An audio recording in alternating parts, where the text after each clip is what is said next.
The new race to the moon heats up with China hot-firing its own human lander and NASA speeding up the development of a nuclear reactor for the moon. Rocket Lab reveals further progress of its Neutron rocket, including some awesome engine test footage. And Italy is going to Mars on Starship? What's up with that? Stay tuned for all that and more coming up this week in Spaceflight.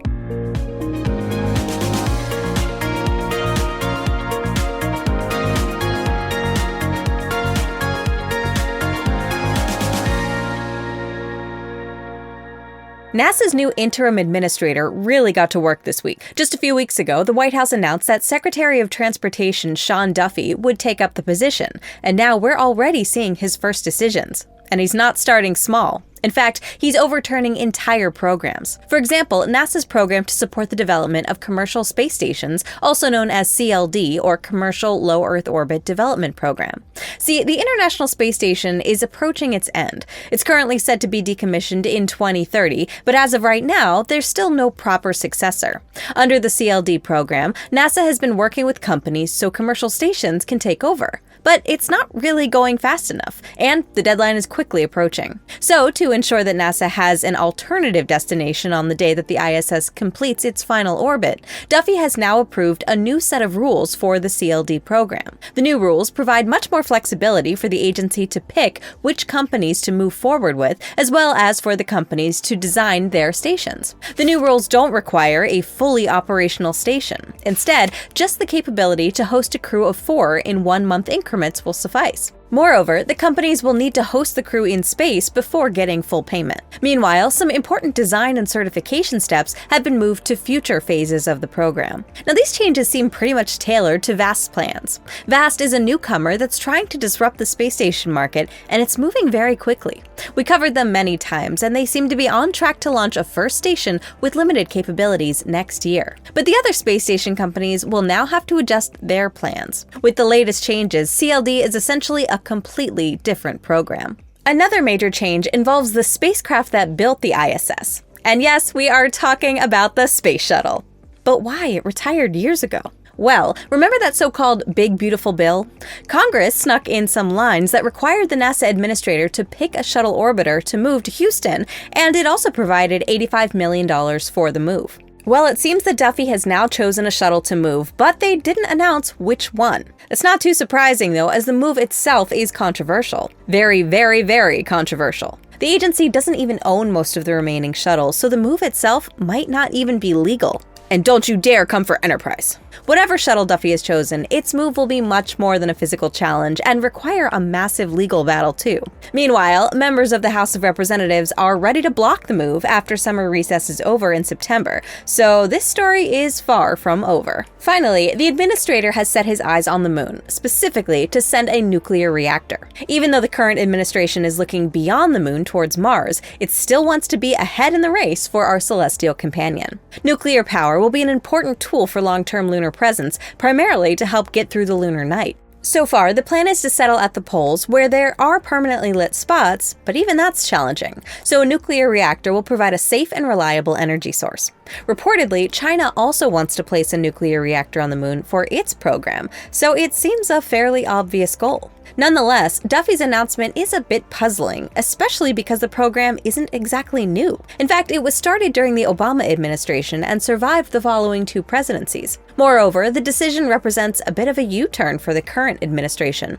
The White House budget proposal has mostly canceled NASA's nuclear ventures and all but stopped the already strained development of radioisotope thermoelectric generators, or RTGs. They're the agency's main way to power flagship interplanetary missions such as Perseverance and Dragonfly. Unlike the RTGs, Duffy's nuclear power plants are actual fission reactors. The RTGs are much simpler and powered by decay heat, whereas the fission reactors function much like nuclear power plants here on Earth. Regardless, it seems that nuclear is back on the table for NASA. It's probably not surprising that newly appointed NASA Acting Administrator Sean Duffy is keen on accelerating moon-related programs because China is getting closer to its own goal of landing a human on the moon before the end of the decade, and this week they demonstrated just how close they are. On August 6th, China carried out a hot-firing test of the Langley lunar lander that will carry 2 Chinese astronauts to the lunar surface. The test was carried out at the Extraterrestrial Celestial Landing Test Site located in Huailai County. This test rig, as the name implies, is where China tests the design of landers that will eventually land on other celestial bodies. It's here that the country tested the Tianwen-1 lander design, for example, before it landed on Mars. With this test, teams at the Chinese Academy of Space Technology were able to simulate the landing burn sequence as well as the takeoff in a simulated lunar gravity environment. The Lanya lander is just one of the many pieces of the puzzle needed for China to eventually put its own astronauts on the moon. For the initial lunar landings, China plans to use the Changzheng 10 rocket, a rocket that would be sort of like a Chinese Falcon Heavy, but with the Hydrolox third stage on top. 2 launches of this rocket will be needed. One would carry the Lanya lunar lander plus a 4th stage, and the other would carry the Mengzhou human spacecraft with the mission crew on board.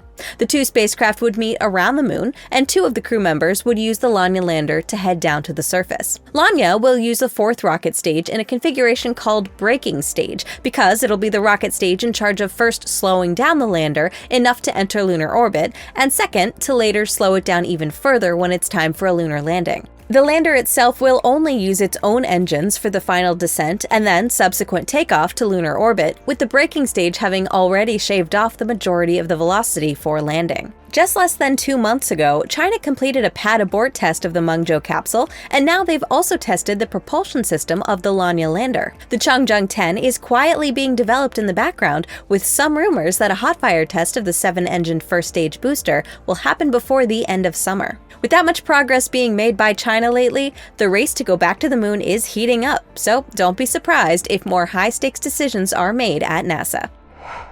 NASA has officially declared that its Lunar Trailblazer mission is over. The spacecraft launched in late February alongside the ill-fated IM-2 lunar lander from Intuitive Machines. While everything seemed fine with the satellite at first, NASA lost contact the day after launch, and the spacecraft never got to perform its mission of mapping water on the moon's surface. But NASA wasn't ready to give it up or let it down, as engineers found that the satellite was turning around in space. While Lunar Trailblazer was moving further away from our planet, it was also slowly spinning. NASA's engineers found that far beyond the moon, the craft's solar panels might catch more sunlight, perhaps enough to charge its batteries and turn on its radio.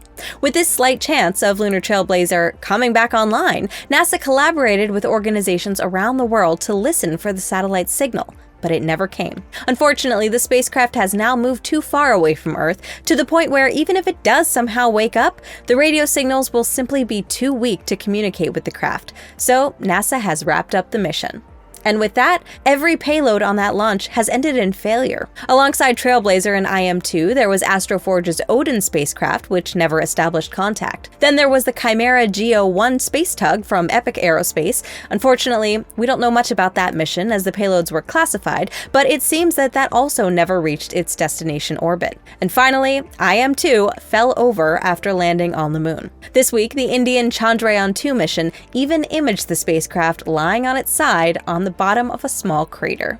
Luck doesn't seem to be on NASA's side, as the agency is also having problems contacting 2 satellites that launched just a few weeks ago. On July 23rd, the agency's TRACERS mission launched atop a Falcon 9 from California. TRACERS, short for Tandem Reconnection and Cusp Electrodynamics Reconnaissance Satellites, consists of 2 satellites designed to study a process called magnetic reconnection, which happens when solar wind interacts with our planet's magnetic field. The 2 TRACERS satellites would ideally be placed in complementary orbits, so there's always one passing through daytime. But that only works if both satellites are functional, and that's a bit of a struggle currently. NASA originally managed to contact both satellites after launch, but lost the one called Space Vehicle 1, or SV-1, after a power issue 2 days later. Initial data suggests that the satellite's orientation isn't ideal, and its solar panels may not be producing enough power. Sounds familiar, doesn't it? But NASA hopes that SV-1 might catch more sunlight later this month, enough to re-establish contact. Meanwhile, NASA will continue with commissioning of SV-2, which should be online by the end of the month. Falcon 9 lofted a few rideshare satellites alongside tracers, including a small satellite called Athena Epic,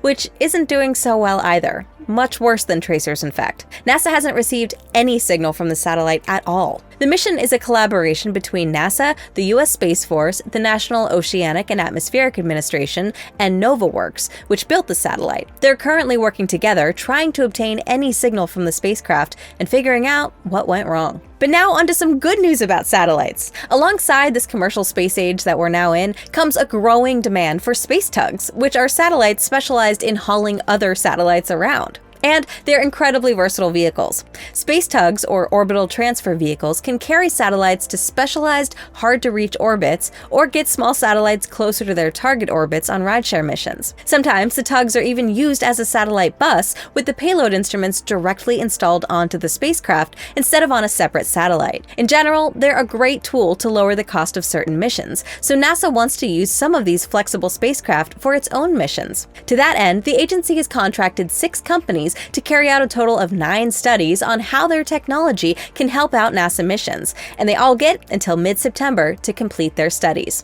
3 companies will conduct 1 study: Firefly with its Elysia spacecraft, ULA with the Centaur 5 upper stage, and Aero partnering with Quantum Space on the Ranger space tug. Selected for 2 studies are Blue Origin with its Blue Ring platform and the New Glenn upper stage, Rocket Lab with its Explorer vehicle and Neutron upper stage, and Impulse Space with Mira and Helios. Impulse actually announced a big upgrade to their Mira spacecraft this week. The company, founded by the mastermind behind SpaceX's Merlin and Draco engines, Tom Mueller, has already flown Mira twice. Those launched on SpaceX's Transporter 9 and Transporter 12 rideshare missions. The first mission demonstrated Impulse's in-house built thrusters, star trackers, core avionics, flight software, and guidance, navigation, and control capabilities.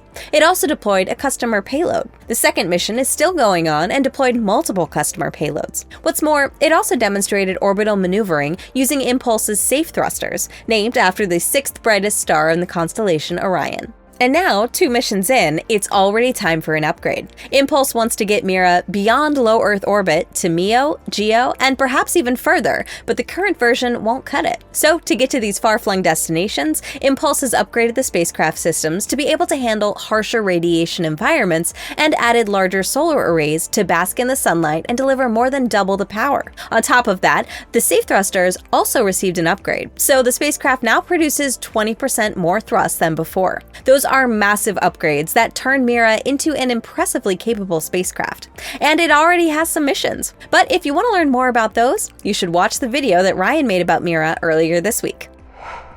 Now we'll take a look at some other stories across space, starting with Astrolab, which is busy testing its lunar rover called Flip. It's scheduled to launch in December atop a Falcon Heavy as the main payload of Astrobotic's Griffin lander. Now, you might remember that Griffin was originally supposed to carry NASA's Viper rover, but the agency canceled that project after the hardware was completed. But instead of launching an inert payload, which is often code for a block of concrete, Astrobotic teamed up with Astrolab to launch their Flip rover instead. Astrolab went full steam ahead to get Flip ready for the big day and is now putting the rover through its paces. Recently, the company tested Flip in simulated lunar gravity and drove it around on a material resembling lunar soil, or regolith. During the test, Flip disembarked a stand-in for Griffin to ensure that it could get its wheels down on the moon safely. Astrolab also announced a payload for Flip. The company Interrlune will provide a multispectral camera that it developed with NASA's Ames Research Center. Flip will drive the camera around on the moon so it can search for titanium-rich minerals. Samples returned by the Apollo astronauts revealed a correlation between the presence of titanium and helium-3, in which Interrlune is really interested. Helium-3 is a stable isotope of helium with 2 protons and 1 neutron. It's fairly rare here on Earth, but it's in high demand as it's believed to be a highly suitable fuel for nuclear fusion. Moreover, it's also used to study people's lungs in MRI machines and has some other applications in scientific equipment. Some believe it's worth mining the moon for this stuff, though current estimates of how much there is on the lunar surface are mainly based on samples from the Apollo missions. With the camera on Flip, Interrlune hopes to get a better estimate without returning new samples. Ultimately, Interrlune wants to become the first company to commercialize the moon, and mining helium-3 is at the top of their to-do list. And now on to some good news for fans of marine assets. Chinese rocket company iSpace has launched the recovery ship for its forthcoming partially reusable rocket called Hyperbola 3. iSpace has been working on this methane-powered rocket for a while. In late 2023, the company completed a series of hop tests to verify the engines and landing capabilities. Earlier this year, iSpace cryo-tested the first-stage oxygen and methane tanks and test-fired the rocket's attitude control thrusters. Hyperbola 3 comes in 2 configurations, a single-stick medium-lift version and a 3-stick heavier version, much like Falcon 9 and Falcon Heavy, though not as powerful. But like the Falcon family, the first stage is reusable. and that's where the new ship comes in. Following just over 8 months of construction since late November of last year, the ship was launched this week in a shipyard in Yangzhou. iSpace named it Xingji Guihong, which roughly translates to Interstellar Return, and is in line with the company's Chinese name, which literally translates to Interstellar Glory. The new ship measures 100 by 42 meters, and it has a landing zone of 60 by 40 meters. The ship features positioning thrusters and also has some structures on either end for support hardware. Now that's fairly similar to the recovery vessels used by US companies, but let's be honest, there's really not that much to innovate on. For the last few years, the maiden flight of Hyperbola 3 has been penciled in for later this year. We'll have to see whether they make that target, but iSpace certainly seems to be working on it. This week, Rocket Lab had its second quarter earnings call, and while their financial status is interesting, and thankfully it seems like it's going well for them, what we really like is the rocket stuff. So let's talk about that, because they delivered. For example, the company released this video showing a full-duration hot-fire test of one of its Archimedes engines at NASA's Stennis Space Center. We can see the beautiful blue plume of the rocket engine as it fires for about 2.5 minutes. It's interesting to note, though, that there doesn't seem to be any noticeable throttling during this test. 9 of these Archimedes engines will power Neutron's first stage, and that could happen not too long from now. During the earnings call, Rocket Lab gave a few more details about the path to the rocket's first launch. The company plans to open Neutron's launch pad at Wallops, Launch Complex 3, on August 28th. Rocket Lab has been making quite a lot of progress lately at the site, completing all of the infrastructure needed for Neutron. The company hopes to have a Neutron rocket on the pad before the end of the year, although they're very clear that this, quote, assumes a greenlight schedule while some risks are yet to be retired. That is to say, even seeing a complete Neutron rocket at the pad in 2025 might be a bit of a stretch. But hey, they're trying, right? As part of that path to launch, Rocket Lab continues to manufacture Neutron flight hardware. The company shared more pictures of Neutron first stage structures and also stated that the first Neutron second stage flight article has passed cryogenic proof testing. This now clears the way for it to be shipped to Wallops for further testing at the pad. And now to Ryan for some space news from Scotland. After years of waiting, Skyrora finally has a launch license from the UK Civil Aviation Authority, or the British equivalent to the FAA if you will. And it was a really long wait, nearly 3 years in fact, but more about that later. So what's the Scottish company planning to fly? Well, the licence covers their Skylark L rocket launching from the Saxonwold spaceport in the Shetland Islands. The company has taken an iterative approach to reaching space, starting with a series of small suborbital rockets named Skylark. The first versions were tiny and powered by solid rocket motors. After Skylark Nano and Micro, they're now up to Skylark L, which is the version slated to fly from Saxonwold. Even though Skyrora has gotten commercial interest in this rocket, its main goal is to test the propellants and technologies that they will use for their orbital rocket, Skyrora XL. Skyrora already tested the second stage for the Skyrora XL rocket back in 2022, but as mentioned earlier, they're mainly testing their tech by flying suborbital Skylark rockets. Skylark L has already launched once in 2022.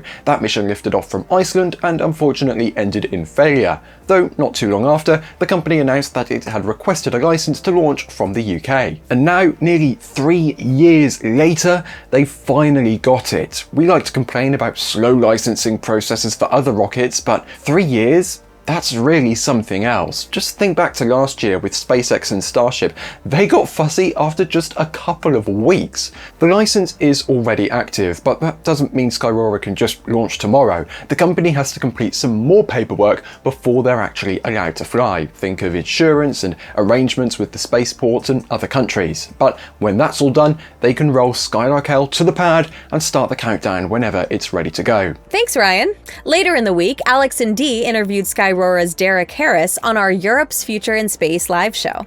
It's a great watch if you're interested in learning more about the company and its rockets. The Italian Space Agency announced this week that it signed an agreement with SpaceX to carry Italian experiments on Starship's first missions to Mars. The announcement states that some of these experiments will include things like a meteorological monitoring station, a radiation sensor, and a plant growth experiment. Now, these aren't just experiments that'll be useful on the surface of Mars, though, as the agency states that these would also collect data during the months-long transit through interplanetary space. The announcement came shortly after Elon's comments on X, citing a new lower probability that Starship will be able to make it to Mars in the next transfer window, and saying that it's more likely that it'll happen on the following one. Of course, given the bad luck the program has had in 2025, it's quite understandable to see even Elon acknowledging how hard it would be to meet that goal. Regardless of timing though, it doesn't seem like this agreement has any schedules attached to it, so the Italian Space Agency may very well understand that challenge.